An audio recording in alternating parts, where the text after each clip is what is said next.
BeastNet is brought to you by James Safety Services in partnership with OCR Buddy and OCR Strong. Here we discuss all things OCR and fitness related. Welcome to BeastNet. Hey everybody, it's Mike with BeastNet, and today I've got with me Ryan Gore. Ryan, let everyone kind of know who you are. Hey guys, my name is Ryan Gore. I live over in Fort Walton Beach, Florida, and I work in the education field. So former assistant principal at a high school, that kind of a weekend warrior that got into some crazy endurance events several years ago. So I kind of do a mixed bag of Spartan races, Go Ruck events, some local endurance events, some adventure racing. I just kind of get into hard and weird stuff. So. Which is always fun. I mean, that's kind of what we do here, at BeastNet. I mean, we just kind of get into the hard, weird stuff. 2 weeks ago, I did a 24-hour event, the Sisu. I don't know if you've ever heard the Sisu event. Yep. Yeah, I did the Pacific Northwest one. Our team BeastNet actually took third in that event, so that was pretty cool. And then actually last weekend, I just did the Rugged Maniac down in Portland. So, which is. In that one, it was it sounds bad, but I took that one nice and easy because I've been training for triathlons. And my biggest fear right now is because I've got 2 coming up this month that I'm going to do something at one of these fun little races and I'm going to hurt myself and be.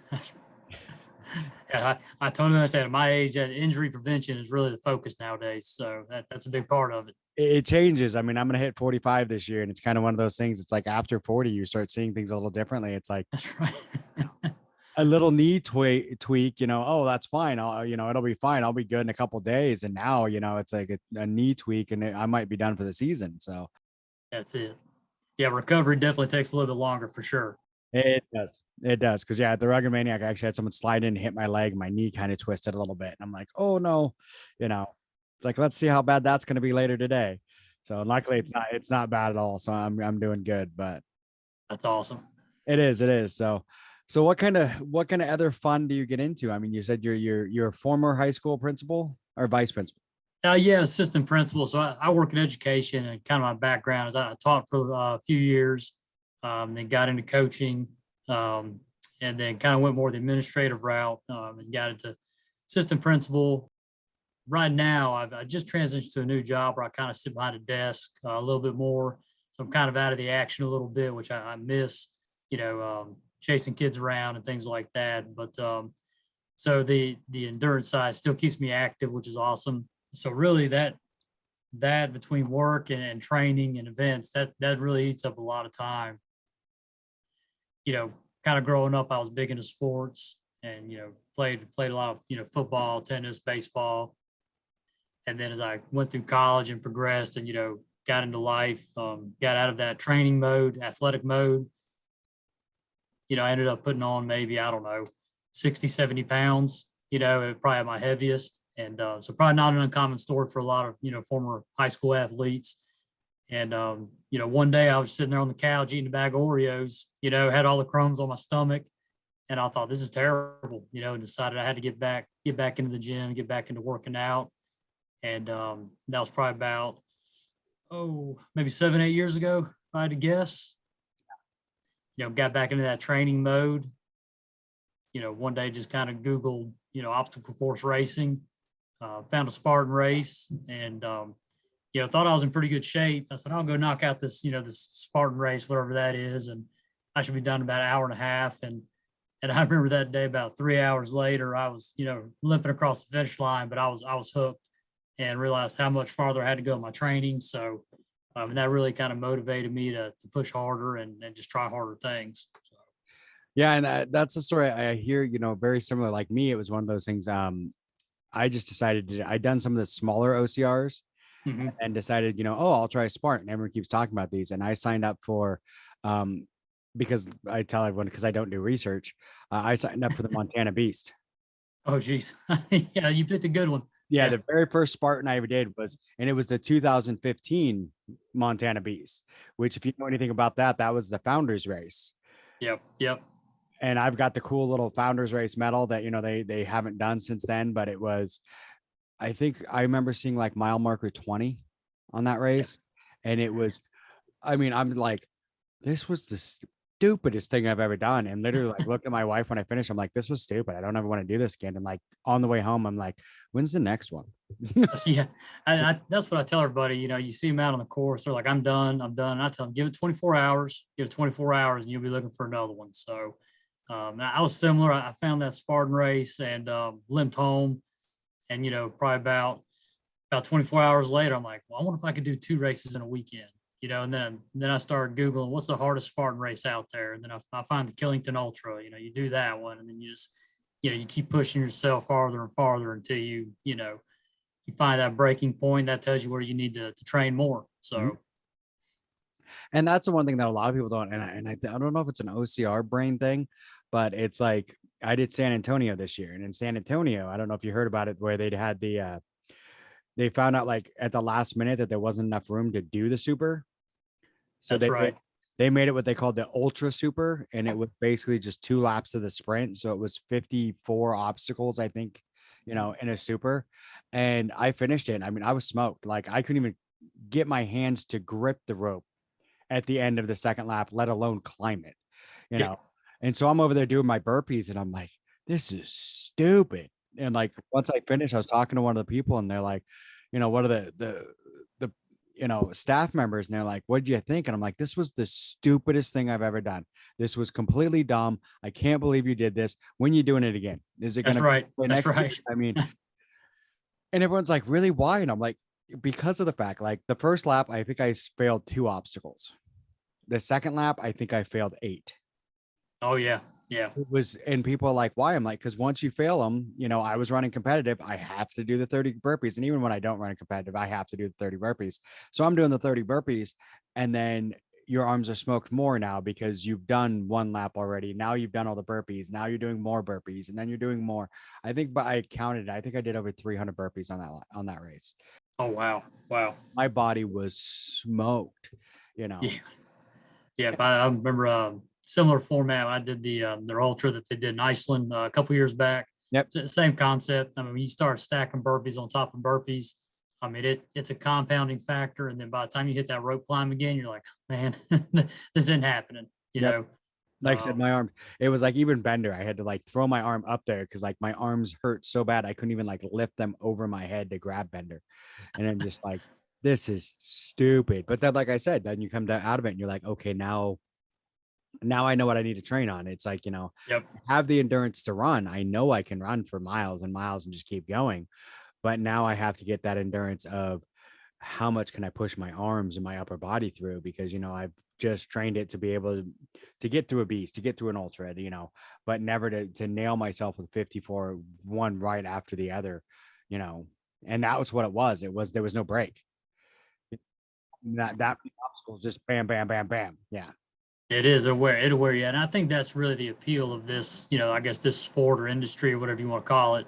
No matter how good you are, you can always find something you can improve on. You can get a little bit faster, you can get a little bit stronger, the endurance can be there. And I'll tell folks, I learn more in the failures, obviously. That's kind of the general life lesson. Yes. You learn more from your failure than successes. And I think there's a lot of life lessons to be had in this sport, which is what I take away a lot from that, which is why I'm drawn to it. And I think so. I think a lot of people that do it and really get drawn to it and stick with it are the ones like that have that mentality of something gets thrown in your way. It's not, sit down and give up. It's like even if you sit down, it's to sit down because you're thinking, okay, how do I get past this? And to have that moment of thought, so then the same thing happens in life. When something gets thrown in your way, you're like, how do I get through this?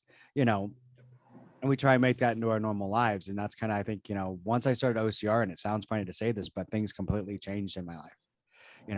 I changed my career. I'm now an occupational, a safety professional in, construction and everything else, got my degree in OSHA and everything else. And it's all stuff that, I never thought I would do before, but it's just kind of like, you get stuck on your path, and then all of a sudden, you start doing these obstacle races, and you're like, oh, there's an obstacle.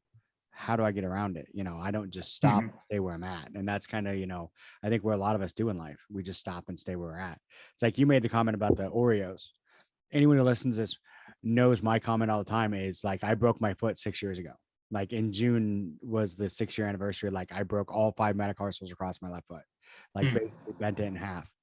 And I tell everyone that became my excuse. It's like, okay, well, my foot's broke. I can't do anything. So let's sit on the couch and eat potato chips. So, Right. and you said Oreos. I'm like, mine was potato chips. And I literally, Yep. There you go. I sat on the couch, ate potato chips till I was almost 300 pounds. Mm-hmm.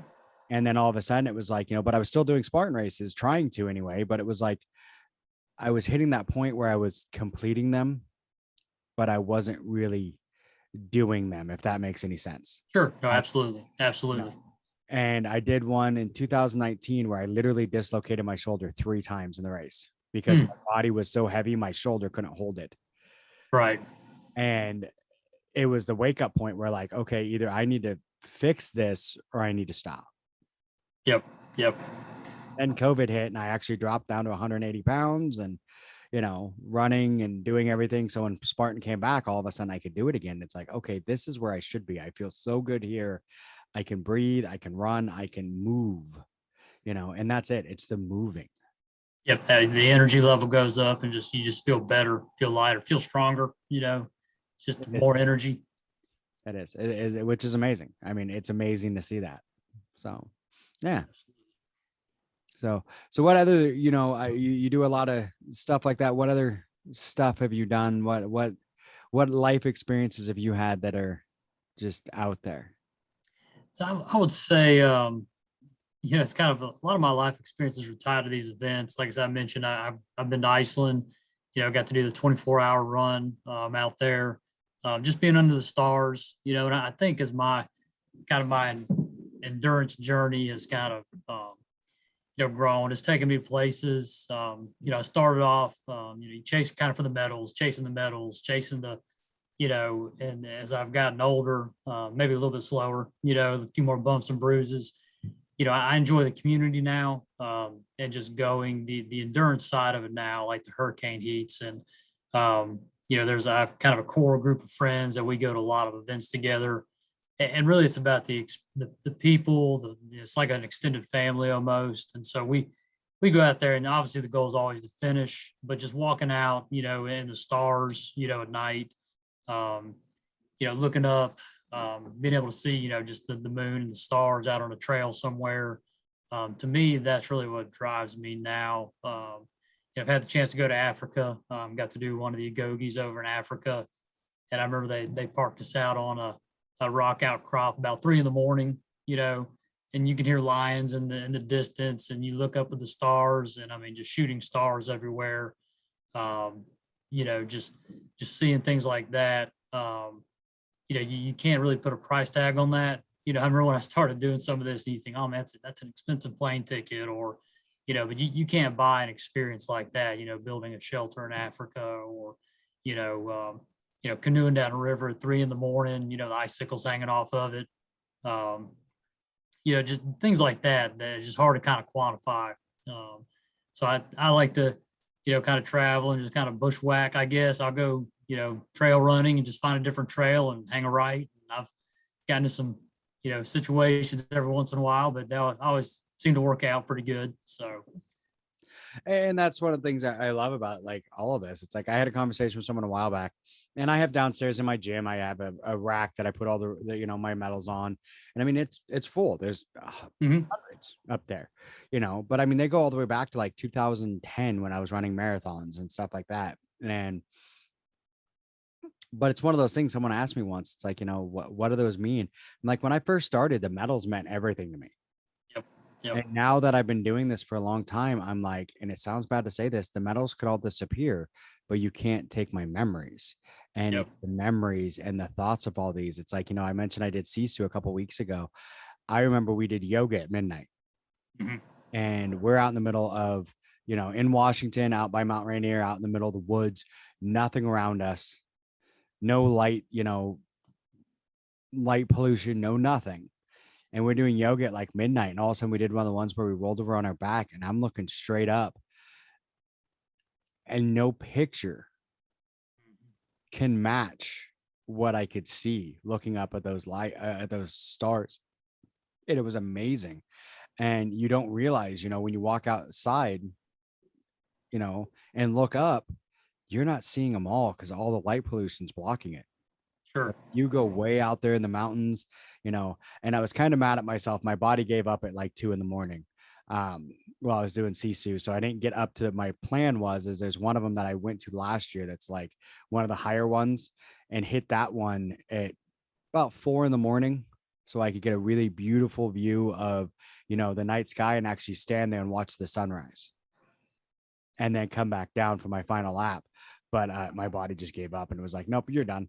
But Yeah, that happens. That happens. So, and it's one of those things also, it's funny too, is a lot of people are like, you never would have stopped even if your body told you to. I'm like, yeah, but I'm almost 45 now and I know what happens if I don't.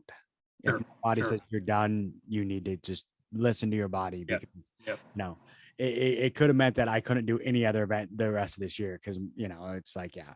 But and I love that, because I did it last year where I went up there and I was at that peak at like 4 a.m, but I left before the sun rose because I was worried about getting back in time. And I'm like, Yep. no, I could get up there and get back in time if I watch the sunrise. But I mean, the view just standing there at 4 a.m, no, you'd be surprised how much you can see just from the moonlight. I mean, I love that. Hmm. But like you said, out there bushwhacking, nobody else gets to see that. I mean, and you Yep. can't pay enough. Yep. Yeah, it's worth it's worth the effort. And I was doing an event last year. They call it Mount Sparta. They do it there in Pittsfield, Vermont, and it's 24 hours just up and down a mountain behind the Riverside Farms. And you're in kind of competitive mode. But I got to the top and I thought, man, you just look out and the sun's starting to set, and I just stopped, and just sat there and for 45 minutes. No, there was not a soul up there but myself. I don't know how that I guess I was moving so slow. Everybody left me.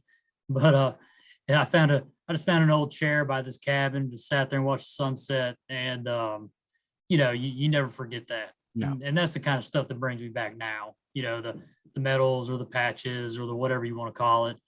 They're neat, but 24 hours after the event is over, nobody's talking about that. Nope. Everybody's back to regular life. I mean, I was at the death race, less than 48 hours ago, and here I'm back at work. But the memories that are there, those always stay there. They never go away. No. And that's really what it's about nowadays. It's the community.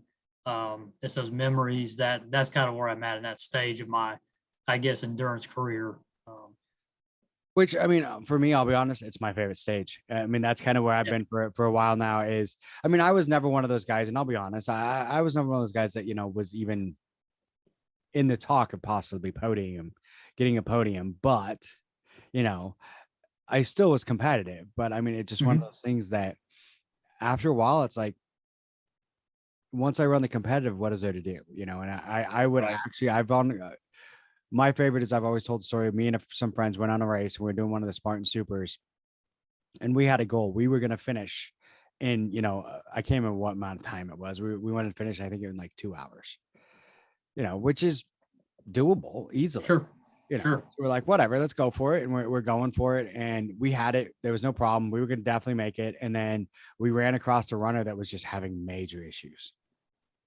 That it started before us and everything, because we're in the open heat. And it was one of those ones we all looked at each other without even saying a word. And we're like, okay. Yep. Yeah. 2 hours.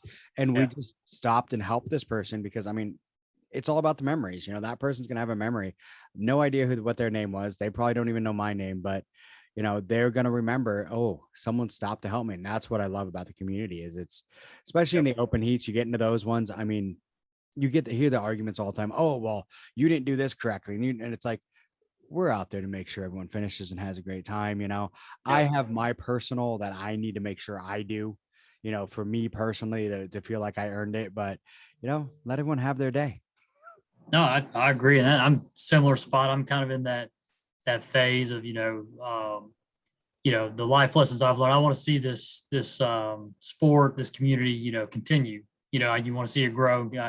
I've gotten a lot from it, and I've learned a lot. And so I'm trying to kind of pay it forward. I remember being scared when I first started, like, man, what have I got myself into? I'm going to get trampled. I'm going to get, I don't belong here. And, but then when you get out there and realize that, I've never heard a negative comment out there. And that's what I love about the community. Everybody's very supportive.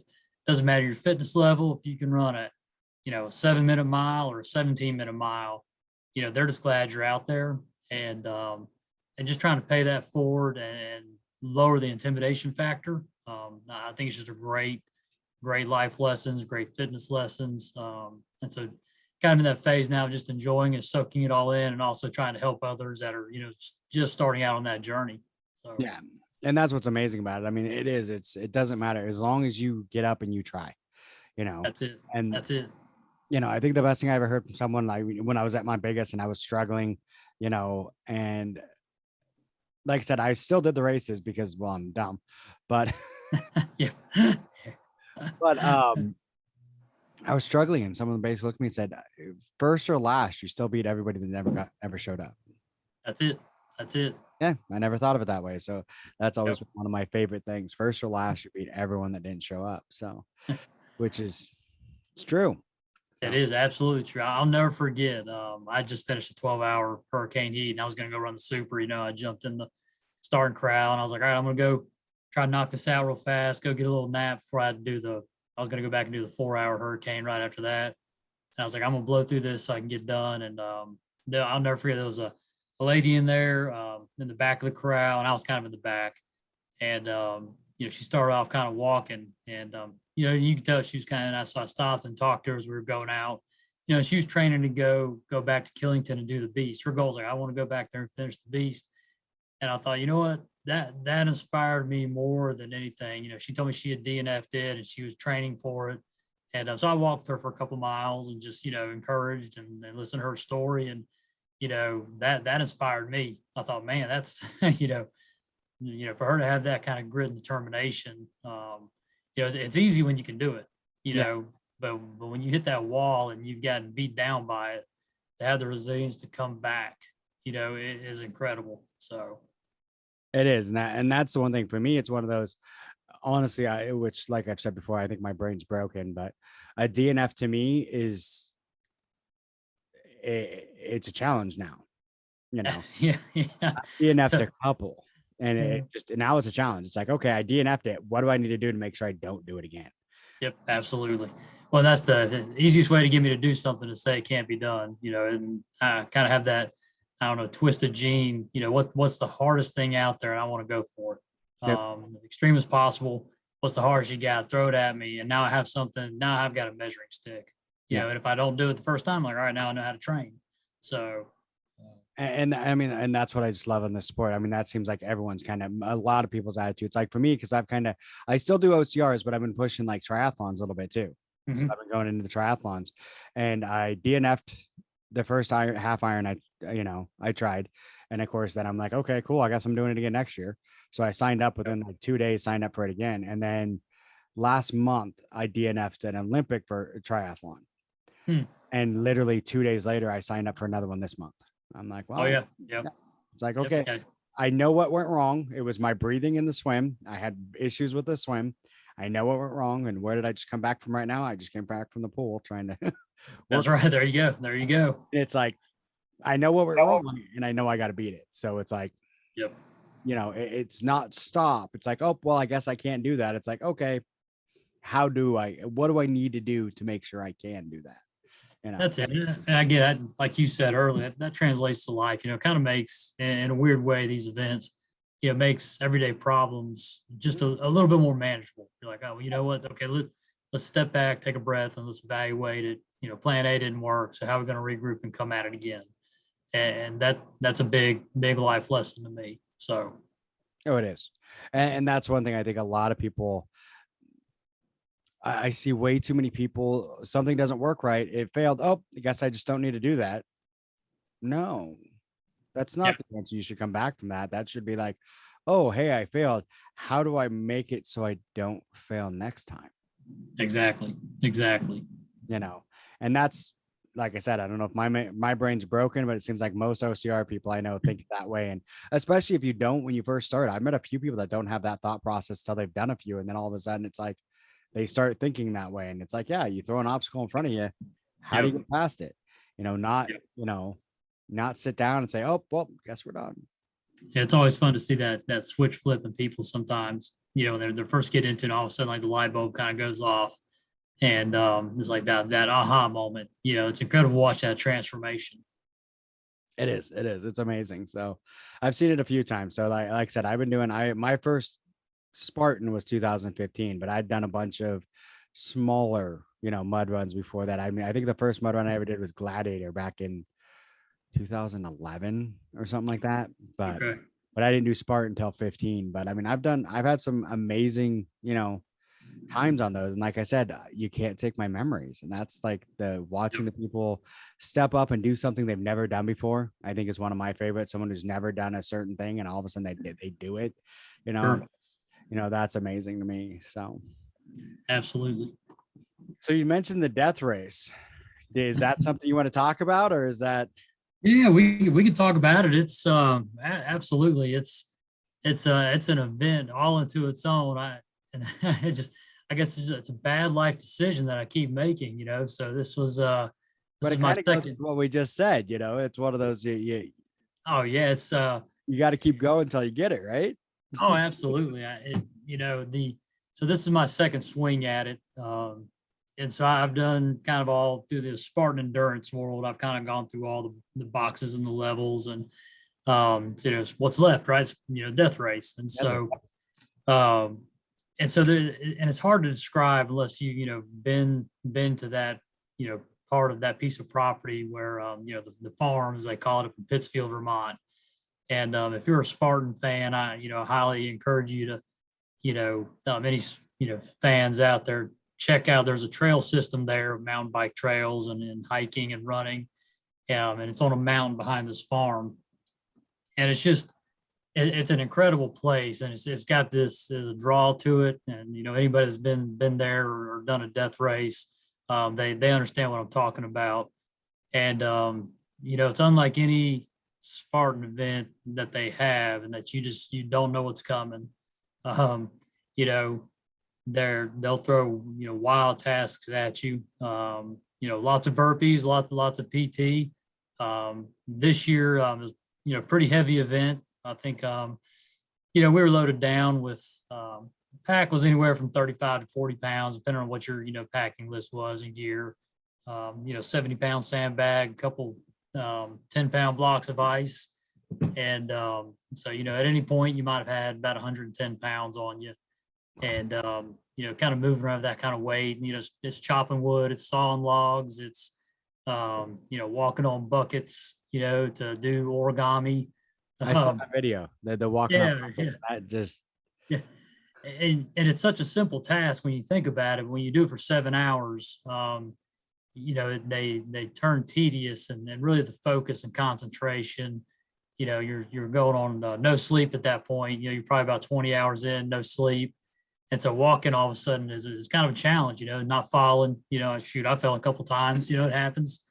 But just it's the concentration, the attention to detail, and it's designed to frustrate you, right? They're trying to frustrate you. They're trying to get you to quit. And, the staff there, they walk such a fine line. They're supportive.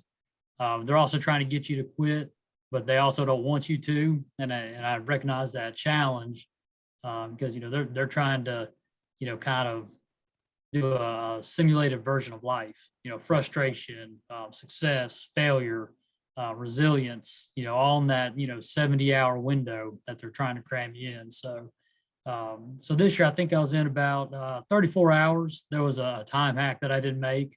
I think I was, about 5 minutes behind. And, I kind of gambled a little bit, in that race, you kind of have to roll the dice. And I was banking on it not being a hard, fast time hack. They were just trying to kind of play a mental game with us to try to get you to exhaust yourself early, early in the event. So I thought I'm gonna push and try to stay in the top middle of the pack, which is about where I was. But I also didn't want to burn myself out thinking, hey, you've got, maybe 40 more hours to go here, right? And so so I kind of gambled there, rolled the dice and lost, which is, part of the experience. Next year I'll know, hey, don't gamble if they tell you it's a time hack, and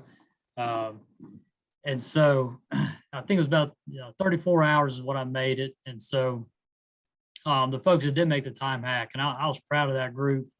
they gave us the opportunity to continue on or maybe buy back into the race. Just the potential to buy back in, it wasn't guaranteed. And I think we did, the numbers, somebody could probably correct me if they listened to it. I think we had to do 800 burpees, 1,600 push-ups, and 2,400 air squats in about 10 hours. And then we had to make 3 trips up and down the mountain for the opportunity to just even be considered to stay back in. And so, at that point, you would expect, there's a lot of newbies there, but not one person dropped. Not one person said, hey, I'm not doing this. I'm out of here. Everybody just kind of set their jaw, said, no, we're going to do it. And so it was an incredible group of folks. I mean, everybody that showed up and towed the line, incredible people. And I think what I love about the death race is you always come out with a lesson. It doesn't matter what it is. We saw it on a log for probably 5-6 hours, trying to clear it off trails for other runners. Just respecting the property and just a lot of history that goes into that place from Spartan, folks that have built stairs up to these, up the mountainside, or to these cabins that have been maintained by, previous racers or Agoge finishers. There's just a lot of history. And so I'd say anybody that's into, Spartan or just that endurance side, I would definitely encourage you, to make a trip there and experience it at least once. Yeah. And I would say once you experience it once, you want to come back and do it again. I remember one of the staff members looking at me, in line for registration, saying, why do you keep doing this to yourself? Why are you coming back? And it's just, you can't explain it. It's just a draw for that area, and just a challenge, and I remember when they cut us, me and my buddy, we said, hey, can we go on as unofficial participants? Can we just go do the work, because we didn't want to leave the property, didn't want to leave that experience, So, I'll go back as long as they let me, as long as they have the event and they say, hey, hey, we don't take 60-year-olds anymore, or whatever. But, I'll try to go back as many times as my body will let me, for sure. So. Which is awesome. I mean, it's one of those things. I haven't done that one yet because the endurance ones, to me, I mean, they're fun to a point, but I haven't pushed myself. I like the ones kind of like Sisu, where I get to pick my thing and just keep running in circles. Yeah. But then, and for me, it's for me, I'm kind of like, I'm a planner. I like to know, okay, what am I getting into? I gotta, I got my rucksack packed the way I want it. I got it, configured just right, and I'm going to do this. And that event, it's good for me because it teaches me to be flexible, because you don't know, they send you a gear list and you don't know what you're going to be doing, where you're going to be going.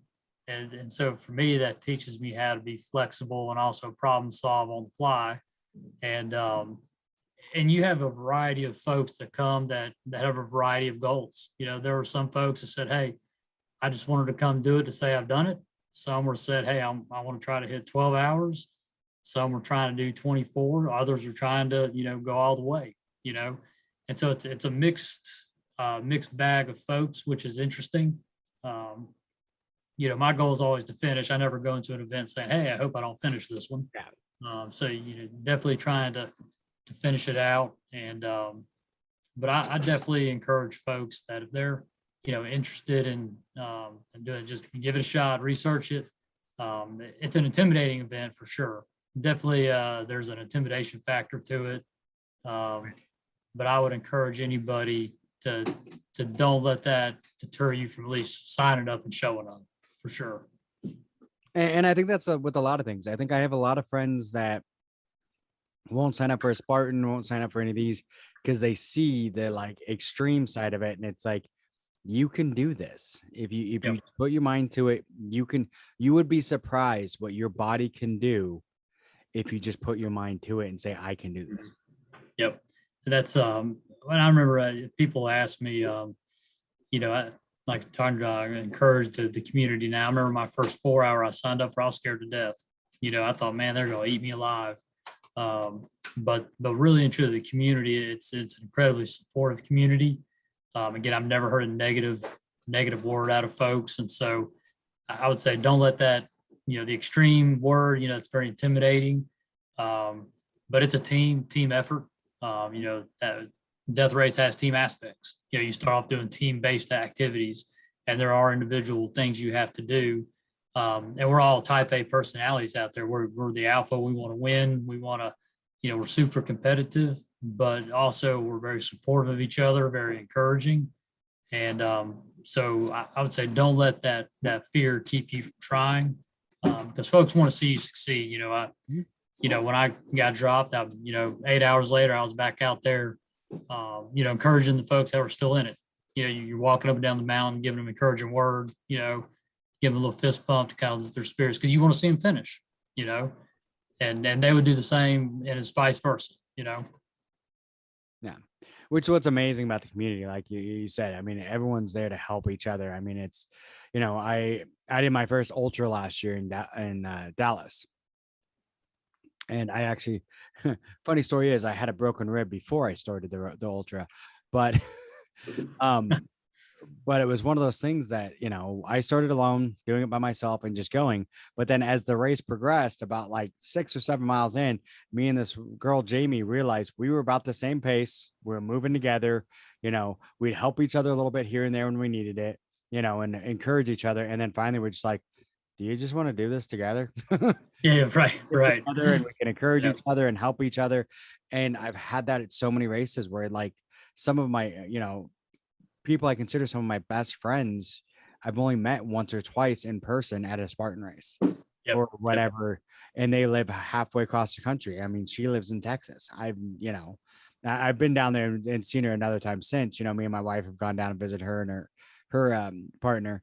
But I mean, it's just, and I have a whole bunch of friends in Hawaii that I've just met because I ran, races when I was doing Hawaii and stuff like that. And it's make lifelong friends. And sometimes they're not lifelong friends that live next door, which is pretty cool. Absolutely. Yep, absolutely.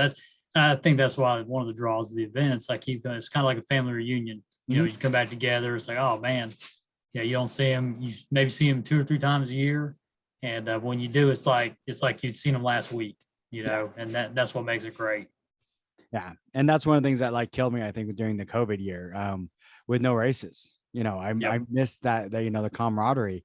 And then the year, last year when they started coming back, but then it was like, you were there for half an hour before your race. You couldn't do this. You couldn't, there was no festival. There was no nothing. And it was almost like, well, that was half of the reason I was here. Yeah, exactly. Yeah, exactly. I wanted to do the race, but half the reason I was here was the people and the festival and all that. And that's gone. Yeah. It was weird. Yeah. Oh, absolutely. I think COVID, that kind of transitioned me in a weird way, helped kind of a positive out of a negative situation. That's kind of where I started that transition of not chasing the medal so much, but it's the people and the experience. You kind of realize what you're missing on that. So. Yeah. And I realized that a lot. That was one thing I realized a lot. And I mean, it was like, this is more about the people than the experiences than anything else. And I think we take that for granted until all of a sudden something like COVID takes those experiences and people away from us. And it's like, oh, that's what this was really about. It had nothing to do with these medals. Sure. Yep, absolutely. Absolutely. Yeah. Right on. Anything else you want to talk to the listeners about? I mean, we talked a little bit about death race and making sure we get out there and do that. I mean, what would you tell someone who was thinking about getting into these sports? Well, I would, what I would say is don't be afraid to ask questions. I know sometimes that can be an intimidating thing. Don't ask questions on hurricane heats. That's yeah. Not during the event. Not during the event. I would say definitely it's the community is great. They're very supportive. I remember when I first came in, there was kind of that don't ask questions. Don't be that guy. But they're there to help you. The participants are, connect with them. And what I say is, just try one. And they're not for everybody. I'm not saying that they are. But I say, hey, find a 4-hour. Just give it a shot. Try it. If you hate it, you never have to come back, but find one. They're very, easy access. They're all team based. As long as you have a good attitude and don't quit, you're going to finish. They're designed for you to succeed. and just kind of dabble your toe in it, and then, once you kind of get a feel for it, if that's something you want to pursue and go and progress up to different levels, definitely, research a little bit more. There's tons of, forums out there and groups. There's the Spartan Extreme, the Hurricane Heat group. There's a lot of information out there. Post a question there, you'll get about 20 answers really quick. The big thing is I know it's an intimidating prospect. I'd run 7 or 8 Spartan races before I did my first Hurricane Heat, and I was scared to death. But don't let that fear hold you back, from trying. Just try it once. If you hate it, you never have to come back. But that'll be my biggest thing. Just give it a shot. Just make that leap. They're not gonna let you fail. And if you hate it, it's only 4 hours. Back in the day, they might go 6 or 8 hours. A 4 hour might be a 6 hour. But now they're pretty good about standardizing them, and they cut it off at 4 for the most part. So 4 hours out of your life for something that you may love, and if not, you got a great story to tell, even if you hate it. So either way, you're going to walk away with a good story. And I think that's my biggest thing is I'm just trying to encourage folks to just try it. And I know, again, like I said, it's not for everybody. And I used to kind of plan my race schedule on races, but now I kind of plan around the endurance events, and I'll just hop into an open heat for a race and run it, after the fact. So, I think it's a real tight knit community, great lifelong friends. And I don't think you'll regret just trying it. No. And the other thing that's nice too is if you get on a lot of those like endurance pages and the stuff for the Hurricane Heats, you can find local groups a lot of times. Yep. That you can train with. I know up in the Northwest, I do stuff occasionally with the Beast OCR. There's a whole group up here that does stuff. And there's a couple other ones, they're up in the Northwest, and I've seen some on the East Coast, and Texas has some. And I mean, just about every area has a group. And usually if you go into those endurance pages and says, hey, is there anybody, in this area that does this, you'll get like 5 or 6 people going, oh, check these people. And then you can also get into like training with other people and get training ideas and stuff like that. Like you'd be surprised the random weird stuff I have in my garage downstairs. But that's right. You can usually find some crazy like-minded folks. I've got a couple ruck clubs I'm a member of. We'll go out and just do some crazy stuff, and sometimes scare folks while they're riding their bikes in the morning. But you can always find that community, great folks to train with, and either way, you'll make some good friends. No matter what, you're going to have a good community, good connections, and even if you hate it, you'll meet some great folks. So, and the thing that's funny, people don't look at you as weird anymore when you walk around with a weight vest. It was that's weird right. for a while. A couple of years ago, everyone's like, "What's with the weirdo?" And now all of a sudden, they're like, "Oh, is that a weight vest? I've been thinking about that." And I'm like, it becomes a conversation. Yeah, most of the local police officers, they kind of know who I am now. They don't even bother me anymore. So I've been stopped several times though. Me and my buddy have a couple times because we did one. It was a Battle Miles or something that we were doing. Yeah, you probably know Battle Miles. And there was an event that was a nighttime one that had to be done at night. It was like dark or something, and we went and did it at a school on their track at like midnight. Yeah. And so we're out there, vests, everything, running around this track at midnight. And this cop's like, that's right. That's if you haven't been stopped by the police, you're not doing it right. Exactly. So. It sounds funny, but anybody who's done this knows that's really a thing. That's right. So, all right. Well, Ryan, it's been great talking to you. I hope to run into you one day out there on one of the things. I need to get back into the endurance ones. I've done a Hurricane Heat, but it's been, I think my last one was like 2016. So it's been like 6 years. So I think they've got the endurance, the Hurricane Heat trifecta weekend in October, I think out in California. I think it's Joshua Tree, for anybody that's, interested in doing that out on the West Coast.